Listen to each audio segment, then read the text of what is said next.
welcome to the new season of Tower TV. I'm your head editor, and these are my nefarious henchmen. Hello! We're excited to bring you the newest East Side stories, as always. We will also be having more short-form content this season, so stay tuned on our Instagram and Meet. Without further ado, here's our first episode of Tower TV. We noticed some changes about schedules this year. To get a better understanding of the new school policies, we spoke with Mrs. Hayes, Mr. Incity, and some East students around school about the new schedule and about how others feel. So my name is Patrice Haste, and I am one of the assistant principals here at East. There's both and. Some things are different and a lot of things are the same. Like we still expect students to be on time.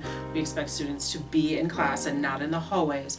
However, we have brought back a couple of things. So we brought back needing passes if you're tardy in order to get into class. So instead of students just being able to come in anytime, they have to get a pass from adult before they come in. And then we've also brought back our pause pergolder list, which if a student has 5 or more tardies in a week or 4 or more unexcused absences, then they would be on that list, and then they're not allowed to go to sporting events or participate in activities like dances and things like that. We talked to Mr. Incity about his expectations for some students. The biggest expectation for me is getting to class on time and having your belongings. We all know that being in class on time, especially the start of the class, leads to student success. So my hope is that everybody gets to class on time with their belongings. We also talked with East students about how they felt with tardy cards and new rules this year. Tardy cards do not help me be less tardy. In fact, they make me more tardy than I was before. Yeah. I haven't used tardy cards very much, but they're handy and prevent me from going all the way down to the main office on the first floor from getting like a pass. They're pretty handy. They're a nice way to be accountable and responsible and whatnot. Signing off for Tower TV, this has been Mercy, Gia, and Ferry. Whoa, there's a lot of new rules and regulations this year. The freshmen have a lot to learn. Freshmen, a truly confounding species. Good thing we have a team of Tower TV scientists to track their every move. Let's go to Joe, Alden, and Max to check out their continued observations. Through the dense forest of the first floor, to the arid deserts of the forum, a curious creature has begun to emerge. Reports of wild freshmen in East have arrived, and although we have not seen these creatures yet, due to their shy nature, a wonderful migration is set to begin soon. Newly awakened from their comatose state, which they maintain throughout the summer, the wild freshman is one of East's most fascinating creatures. Now, on to the top scientist in freshman biology for an overview. Hello! My name is Dr. Cantaloupe, and I'm an expert on the 9th grade brain. I'm here today to talk to you about what happens during freshman year of high school, neuroscientifically. The freshman brain is such an interesting specimen. Here we can see all of the things that have currently been developed and the things still yet to develop. Here, after many hours of waiting, we have spotted a freshman making its first tentative steps down the hall, constantly checking Infinite Campus in an effort to not lose their way. However, they still have a long and arduous journey ahead. You see, the brain of a freshman is able to do complex algebra here in the frontal lobe, while also crying in the bathroom in their more emotional centers.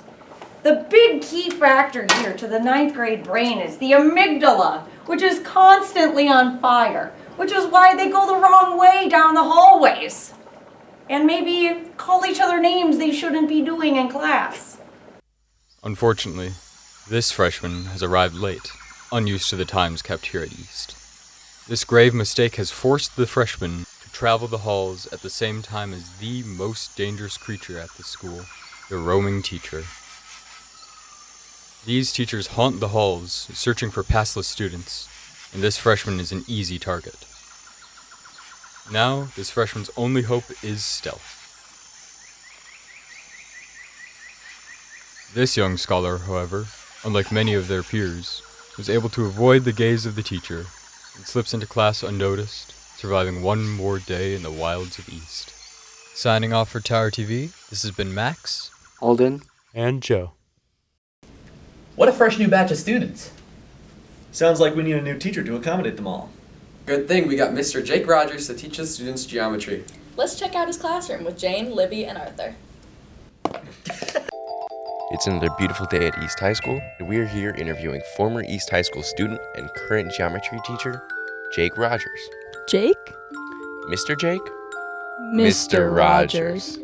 Let's take a look inside Mr. Rodgers' classroom. So my classes and role at East, I'm a multilingual math teacher. I teach mostly geometry, and then I also work with multilingual students. I'm also an advisor. I don't currently run any clubs, but I talked to Mr. Johnson about maybe helping out with the tennis team a little bit. So those are the activities and what I teach at East. My favorite teachers that I had at East, some of them are still around. So I had Miss Modal in high school for history class, and she was just awesome and super fun. Jake Rodgers as a student was hilarious. He was so much fun in class. He was always smiling, always making jokes, but also super smart and really focused on doing well in school. You could tell even then he was going to be good with numbers. I also had some teachers in the math department. Mr. Arnold was one of my teachers as well. We did a bunch of really fun activities in class. Jake Rodgers is actually a really incredible student. Worked hard, helped out fellow classmates, but also at the same time, knew how to have some fun in class. What is it like to work with somebody that I used to teach? It is a surreal experience, but it's very cool. Working with a former student like Jake has actually been a lot of fun, and it's really cool to see. Jake is an excellent teacher.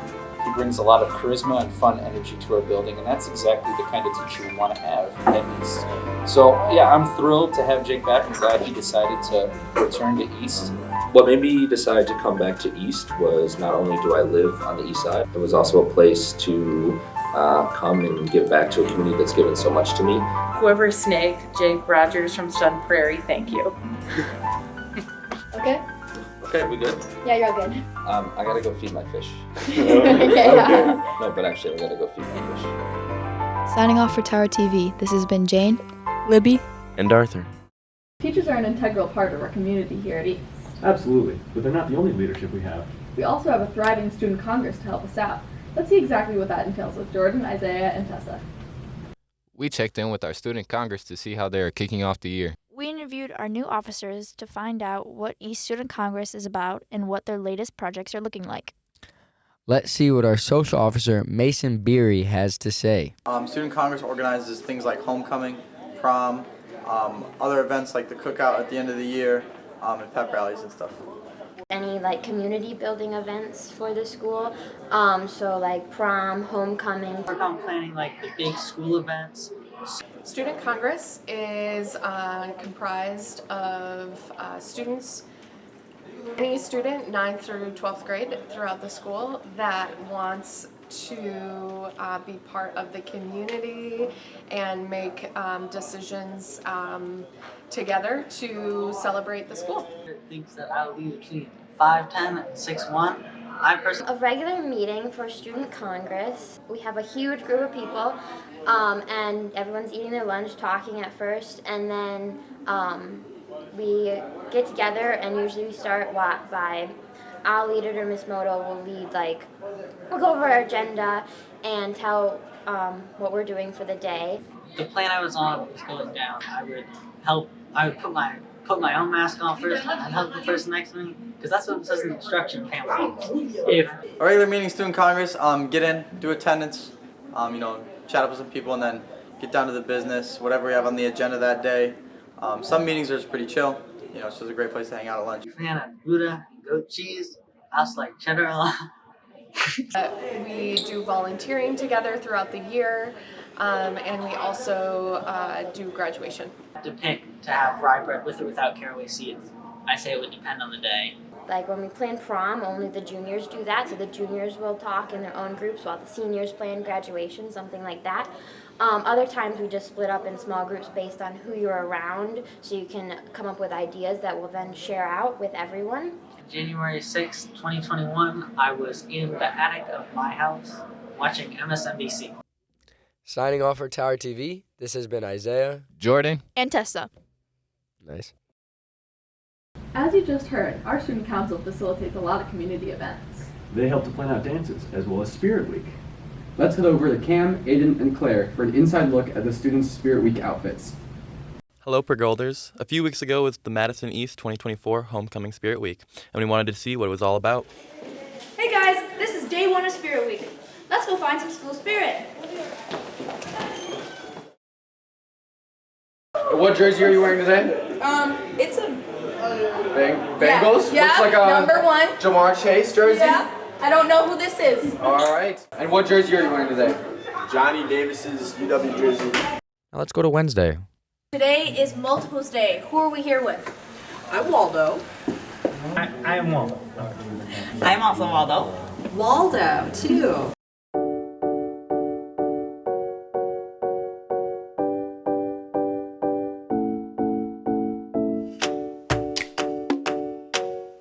All right, and what's your favorite pirate movie? Tinkerbell. Tinkerbell. Awesome. Thank you.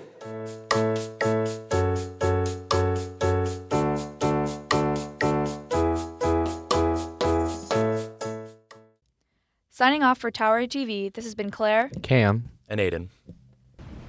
Man, we have a lot of important and timely information this episode. And it's not going to stop now. Most of our seniors will be able to vote this year, and we believe it's their responsibility to participate in our democracy. More like it's Anna and Caleb's duty to tell us all we need to know to get active in the upcoming election. Let's check it out. Have you prepared for the upcoming election? We talked to some experts to learn more. Voting is one of the biggest things that we as citizens can do to uphold a democracy. Well, it's really important because you get to let your voice be heard. You don't want to be like me. When I first graduated out of high school and I was 18, I didn't vote for the first 4 years of my life. You can register to vote anytime online at myvote.wisconsin.gov, all the way up until the day of the election. You can even register at your polling place on the day of the election before voting. Voting is very easy. There are two main ways to vote. You can go to your polling place and vote in person, or you can fill out a ballot at home and mail it in. That's called absentee voting. Students should know who they're wanting to vote for and what those people stand for. More information about candidates can be found on Ballotpedia. Remember, research how candidates feel about issues that are important to you and don't blindly vote for a name because it sounds cool. Humanitarian Club will be going into senior English classes to talk about voting. And if you're interested in working on Election Day, talk to Mr. Green in room 2222. The next election is on Tuesday, November 5th. Even if you can't vote, this is a good opportunity to remind everyone and anyone you know who is 18 or older to vote. 18-year-olds, we better see you at the polls. Signing off for Tower TV, this has been Anna and Caleb. Vote. It's important. Please do that. Well, you heard them. Get out there and vote. Absolutely. So are you going to the football game tonight? I absolutely am. I want to see the new coach's tactics in action. For sure. Let's see what Cooper, Freedom, and Sophia have found out. Over its many years, East has had many football coaches, and now it's time to introduce our newest coach, Antoine Manning. I've been coaching football for 22, 23 years, mostly at the college level. The last 3 years I've been at the high school level. I feel like the new coach is a good head coach because his mindset and how he's trying to get the team all together right now. In my coaching career, I haven't lost many games. So we won a conference title that year. We won a conference title the next year. We won a conference title the next year. We won a conference title the next year. And won a conference title the next year. We won 5 straight. I tell them, you grow your own garden. That is your garden. I'm going to stay out of it. And if I have to discipline you, I discipline you with a smile. It's all because I love you and I want you to do better. I wish if I was like one of the younger guys, I wish I would have had that coach for me going into my senior year or my junior year, but I feel like he's gonna really change the culture for the young guys. It's not about me, it's about them. The focus is them getting better, executing their X's and O's, and then from there, we'll go as far as they want us to go. He made me want to play better just off of his resume, and I know other people have felt the same way, honestly. Football can be serious, but you can also have fun. But you got to know when you can have fun and how you can have fun. So I mess with everybody, like what Zay told me. Zay told me I'm a troll. I told him I'm a troll until he's 25. It's when you're actually an adult. It's just like you want to always you want to always make coach smile. You know what I'm saying? My favorite professional football team, Miami Dolphins. I'm from Miami. I love them. It's tatted on my arm, where I'm from. I'll never forget it. Signing off for Tower TV, this has been Sophia, Freedom, and Cooper. So that's what our new coach is like. Our football team is pretty tough this year. Yeah, but they can still stand to learn a lot from the tortoise. They better pay attention to this new info we have from Megan and Finn on the humble yet strong tortoise. Throughout the history of Tower TV, we have done many student and teacher features. However, today, we are doing a creature feature. This segment is the first of its kind and is very different from the rest of the show. Now, Megan, take it away. Originating in Central Asia, the Russian tortoise is a small but daredevilish member of the reptile family. Russian tortoises typically grow up to be 8 to 10 inches long, with the females outgrowing the males. Russian tortoises have acquired the nickname the four-toed tortoise because they are the only member of the Testudo genus to have 4 toes per foot. Russian tortoises have a herbivorous diet, primarily consisting of leafy, starchy, and root vegetables, such as carrots, corn, and cucumber. Like most reptiles, Russian tortoises are intrigued by rocks and enjoy climbing them, though they also use the sturdiness of rocks to shield them from the sun. Despite it taking months for most reptiles to bond with their owners, Russian tortoises frequently develop a bond with their owner within a month. Because of their dog-like friendliness, Russian tortoises have shot up in the ranks and are now one of the most popular pet tortoises. Although their approachability is uncommonly found in tortoises, their mating rituals are even odder. The male begins by circling the female, then he looks deep into their eyes before rapidly jerking his head up and down, like a phone junkie without their phone. In conclusion, the Russian tortoise is a fascinating creature that exhibits many interesting traits and behaviors. Signing out from Tower TV, this has been Finn and Megan. Wow, what a fun and interesting way to wrap up this episode. But before we sign off, we have a few announcements to make. So to make things a little more interesting, we hired the local wizard council to divine the announcements. Ah, you've arrived. Come with us. We are here to divine the announcements. Students, are you a certified lifeguard? If so, come see Miss Wilson in the field house immediately to TA with this amazing resume building opportunity. Seniors. This bark tastes like a meeting in room 1404, Tuesday, October 8th, to talk about the final requirements for your Seal of Biliteracy and Global Scholars program. Aha! The bark has stayed. This means that AP exam registration is now open and will remain so until October the 20th. But there is a price to be paid. $125 for any normal AP exam. And AP capstone exams are $160. There is no cost if you receive free and/or reduced lunch. The water gently laps at the stones, singing me secrets from across the land. Now, they tell me Raza United will be holding a Dia de los Muertos event on Saturday, November 2nd, in the Margaret Williams Theater. There will be performances, food, and celebration. Tickets are available online, and should you come dressed as a Katrina, you will receive 3 tickets towards your food. Well, it's been fun, but we're out of time for this episode. It's gonna be a good year. This has been Hope, Sam, Henry, and Miles. See you next month. I did like